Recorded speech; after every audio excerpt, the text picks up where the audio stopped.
Hello, welcome to video 24 in the lecture Advanced Mathematic Modeling. So in the last video we discussed the properties of random walks, which can be either have a bias or no, and the bias means the mean position of the walker shifts linear in time. And then we looked for the standard deviation of the walker, and we came to the concept of this mean square displacement. So we have to look at the second moment of the walker as a function of time, and we saw the second moment really goes with the square root of time. And now I want to discuss this a little bit, because here it looks just like one of the results. We just, as always, calculate the moments and we see the time dependence, but there are some important things that we can learn here. In order to save the notation, to make this notation more easy, because we have always here right square root of the expectation of the value to power 2, we just call r just the deviation from 0, and r doesn't take into account if it's positive or negative. So to save notation, so we say we have here the mean deviation r, and this is just the square root of the second moment expectation of this, the square root of the expectation of x squared here. And so this is like the typical distance that the walker can do.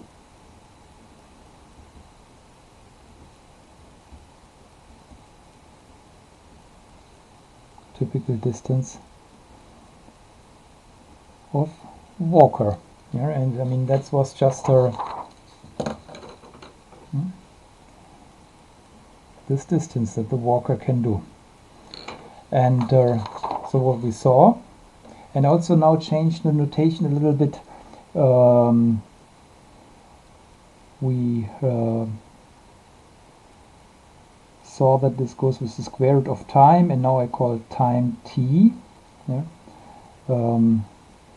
Because now I want to make more analogy to mechanics, to movement of objects, and very often then time is the letter t. And so that's the fundamental thing we found. The typical distance of a walker goes with the square root of time. Okay. And this is an example of a power law. Maybe I write down this here, and power laws will be a red line for the rest of the course.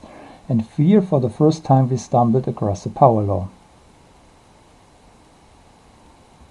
So power law means we have a relation between two quantities.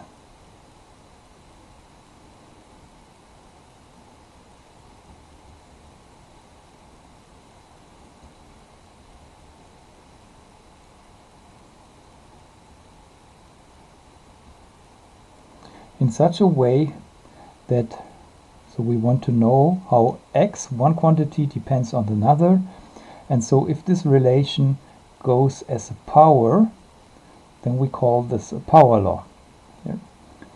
And this alpha, this is called then, and that's the only parameter, or maybe you have also parameter for the absolute value, the coefficient here of proportionality, but this is typically not so important. Important is here this exponent, and this is then often called the critical exponent.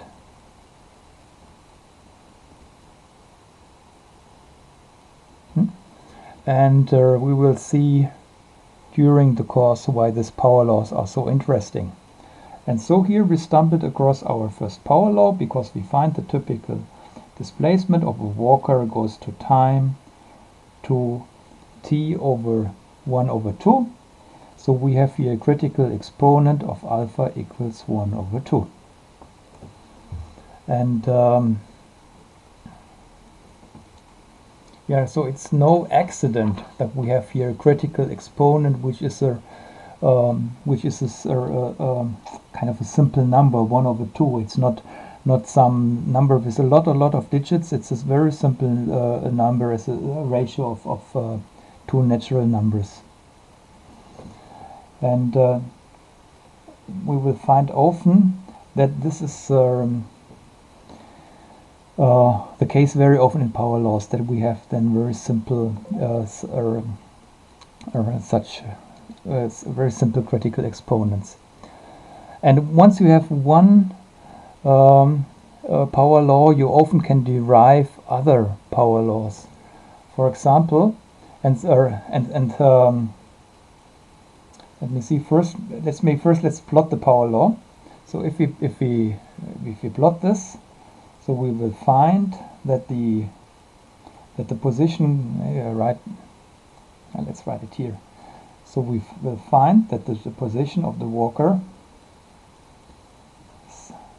as time goes as a power law, and that's why I ask you in this one exercise that you become familiar, that you directly are able to sketch such a function. So we go with the square root, a function which slowly increases in time. Yeah? And now you could also ask, so from one power law we often can derive other power laws. For example, you could ask what's the velocity. So that's the displacement here.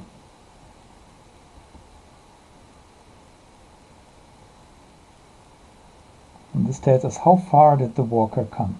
And since I use this notation, I just need to have positive values here. Now let's look for the velocity. What is the velocity? And so the velocity, we call it v, and so then this goes proportional. Velocity is the distance you travel per time. So velocity would be the distance divided by time. Now you have to be careful.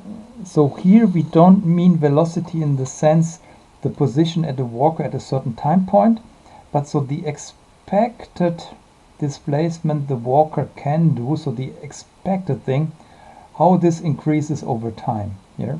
And so now we can see how does this go. We see r goes with t over 1/2. So we have t over 1/2. We divide it by t, and this is t to minus 1/2. And so we see the velocity also goes as a power law, as function of time, but with a different exponent. Now we have an exponent with 1/2, minus 1/2. So once we have derived a power law in our system, other quantities in the system also will follow power laws. And now when we plot this function t over minus 1/2, we have a function which decays with time.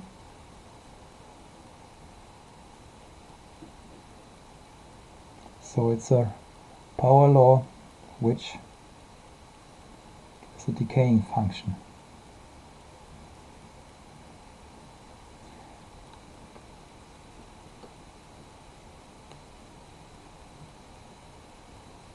But remember, so this means the particle is slowing down. Yeah? So it's not a random walk, is not a particle which goes with constant velocity, but it's one where the velocity is decaying here. Because if you wait more and more and more, the walker cannot effectively spread out so fast, because he's always going back to a position where it has been before. So it's when time goes on, the progress is less and less and less. But on the other hand, in the beginning, the progress is really tremendous, because as you know, power law also has a pole at small values. So actually this effective velocity started at infinity. So this means a random walk is a process where for small time you can move effectively with very fast velocity, and after a longer time the effective velocity goes very small, it drops down to 0. And now one thing about power laws, that very often they are results which are universal. So what does universal mean? So often if we have a power law, means we have a universal process.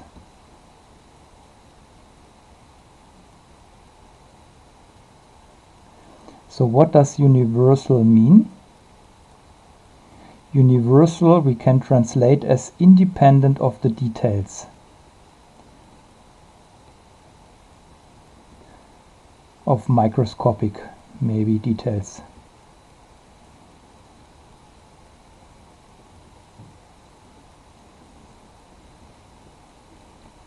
So what do we mean by this? I mean, when we calculated this result here, and we saw here this, basically here is our power law, it didn't matter what really the distribution for the increments was here. Remember, we said there is different cases. You could have the increments could come from a uniform distribution, a Gaussian distribution, or it could be a discrete distribution, whatever. You can take an exponential distribution. All this doesn't matter. So when you take the first steps, when we take the first steps of a random walk, then you see a huge difference if you have here such a distribution which has just values in plus minus 1 or something else. This looks very different. But if you have a large number of these, interestingly, the resulting walks look similar. So we have something universal which is independent from the way the distribution is realized. The only thing that we need is to know that the distribution is uncorrelated, so we have an IID process, and for all of these we have this power law. So and so this that it goes with time, or the displacement as square root time, so that we have this expression is independent from the microscopic details. So we say that's a universal property which we should find for all kinds of systems, which for all random walks which follow from an IID stochastic process. And we will see this also more in detail later. In this case, then we call all processes where a displacement goes proportional like t over 1 over 2, we call this diffusive processes.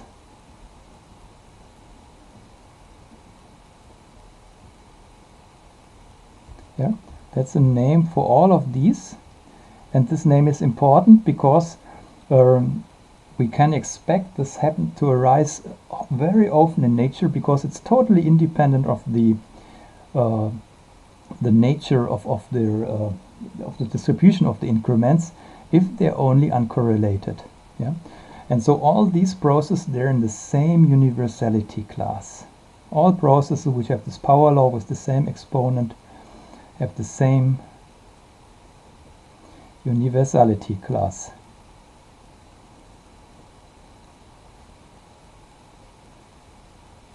And that's why physicists or modelers sometimes are so intrigued by when you find a power law in a system, because then very often you can make statements about a huge class of processes with simple models. And as we will see, it will be very not easy, it will be really tricky to find random walks which are not diffusive, which have a dependence of the displacement which goes different as the square root of time. Now, when you look at these two things here, the properties of this displacement in a random walk, I mean, of course, this goes against intuition, what you usually learn in first grade physics, because there we learn about ballistic motion. Ballistic movement, maybe. What is ballistic movement? That's a movement of a particle which goes with constant velocity. That's why it's called ballistic, like a bullet from a gun, which goes with constant velocity.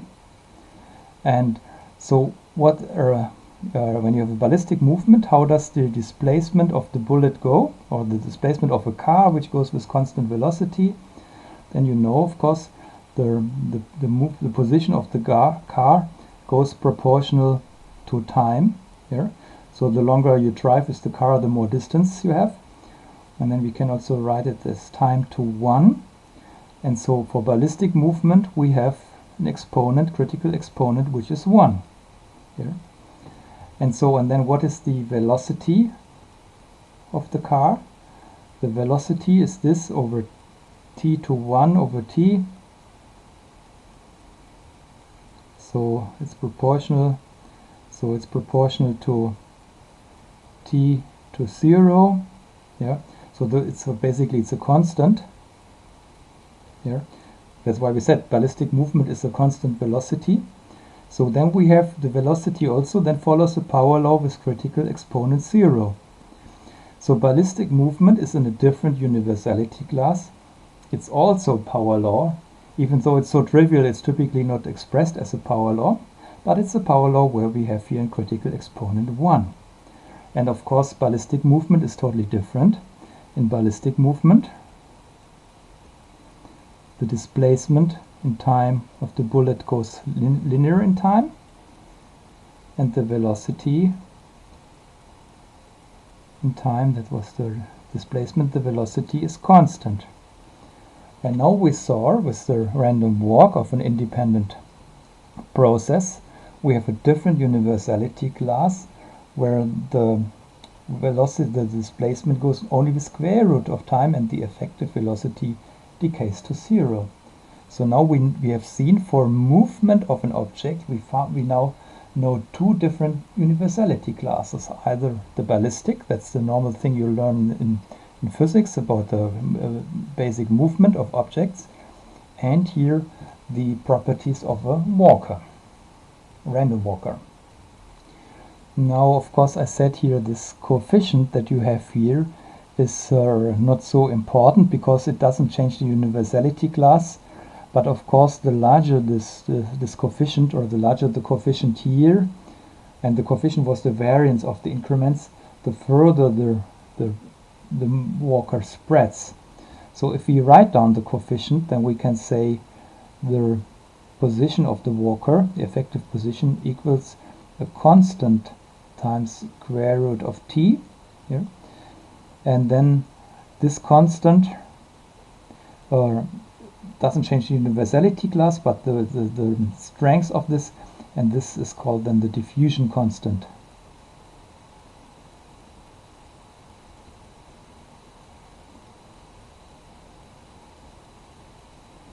And of course the diffusion constant plays a role, because like this will tell you how large the cloud here is. But independent of all values of the diffusion constant, you're still in the same universality class. So in the power law, this coefficient that you have here in front of this also plays a role, but a very different one than the critical exponent. And maybe you could now think that maybe that's academic, so why should I care about this? And the thing is like that the properties of such a diffusion process, the diffusive movement, are very different than the ones in the ballistic movement. So, but let's first look at a little bit at this diffusion constant. So what's the dimension of the diffusion constant? So the dimension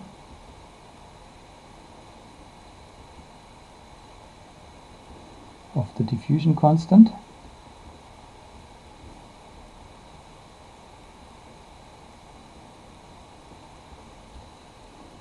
so the dimension of d, this goes as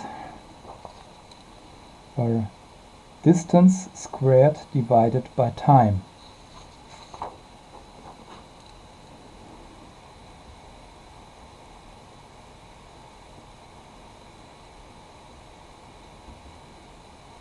So you see distance and time enter with different powers. And so we can now ask, what's the typical time that a walker needs?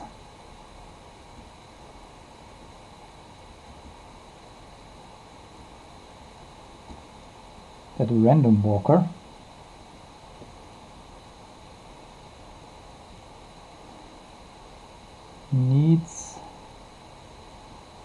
to cross the distance L.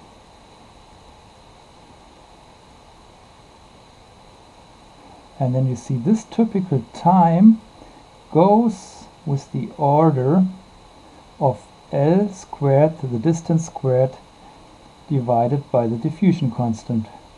So it goes quadratic with the distance.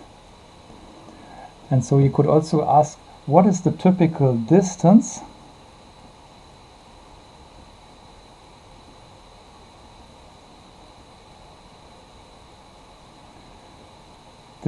L that can be crossed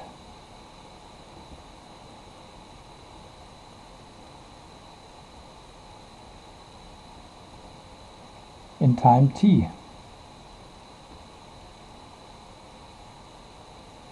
And so this distance then goes with the order of the square root of diffusion constant times t. So that's again our power law. The distance goes with the square root. And since this is a universal process, we have a random walker. These laws hold independent of the microscopic details. So now let's, for example, this is important for the movement of small molecules in water, for example.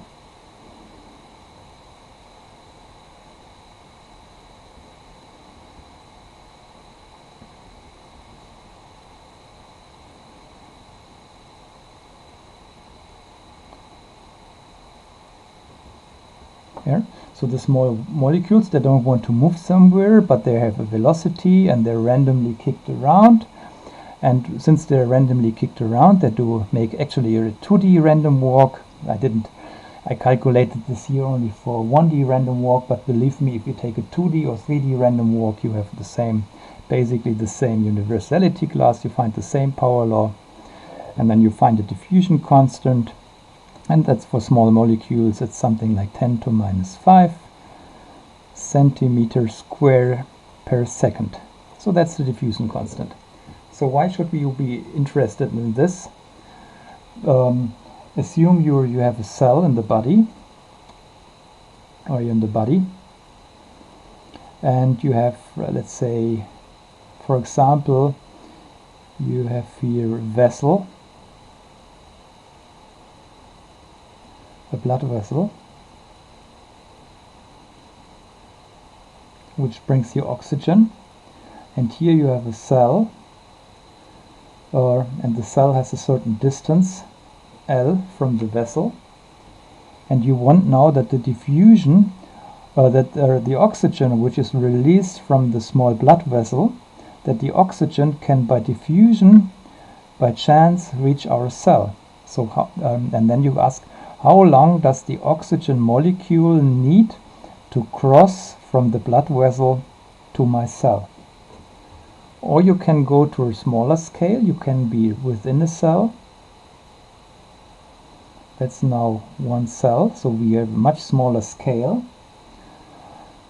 Let's say here we have an ion channel, and in this ion channel some molecule, maybe calcium, something is entering the cell in some concentration, and you have this molecule of calcium, and now you want to know, or this ion here, how long does this calcium ion need to travel randomly to the other part of the cell. So how long does diffusion need for a calcium molecule to travel the distance of a cell? So now, and you can ask this same question for all kinds of distances that you have in anatomy. So now let's make a table. We have a distance, and here we have time. And so we ask first, what's happening on the distance of 1 micrometer? So that's 10 to minus 6 meters, so we're in the cellular range. And then we ask, what is the time that we need to travel this distance? So we have here, this is the distance L, and we want to have the time t. And from this formula, when we plug in this, so we find it's 10 to minus 3 seconds. So this means in a millisecond this calcium molecule reaches every part of the cell if it's doing a random walk, if it's just kicked around. Yeah? So this means it's very effective diffusion in a cell. Now go to a larger cell, cell which is 10 times larger. We have 10 micrometer. And you do the same calculation, and then we have only 10 to minus 1. So it's 1.1 seconds.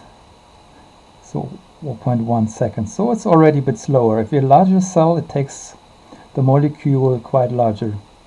Now go to 1 millimeter.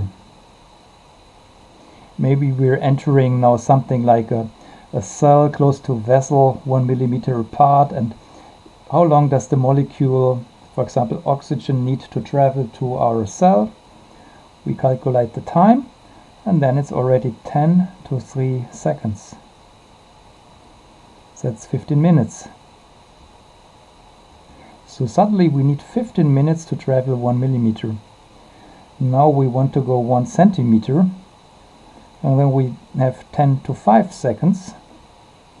That's already 1 day.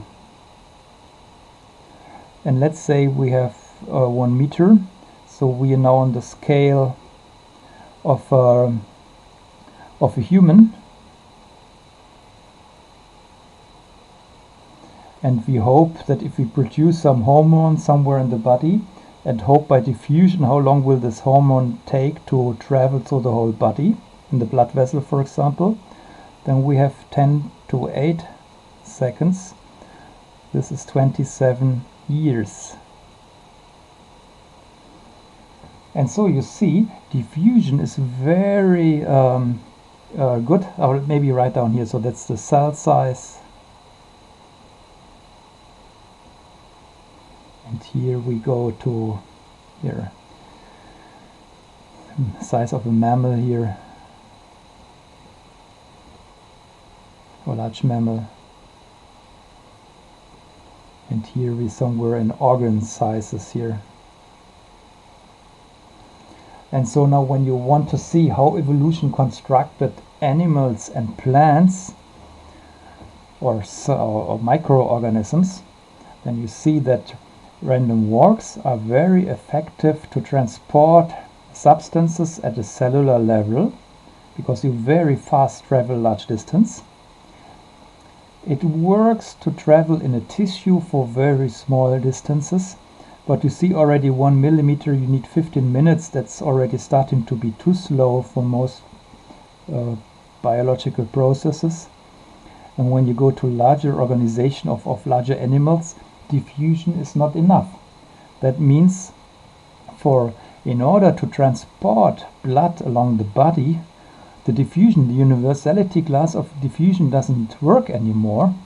Now let's see, why does this happen here?